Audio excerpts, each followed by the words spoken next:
गाव 140 एकर परिसरात पसरलेले आहे आणि सह्याद्रीच्या हिरव्या डोंगर रांगांमध्ये वैतरणा नदीच्या काठावर वसलेले आहे.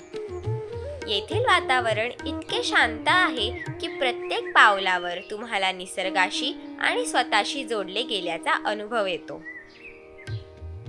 येथे वृंदावन आणि गोवर्धन पर्वत यांचे प्रतिरूप तयार करण्यात आले आहे, ज्यामुळे याला मिनी वृंदावन असेही संबोधले जाते.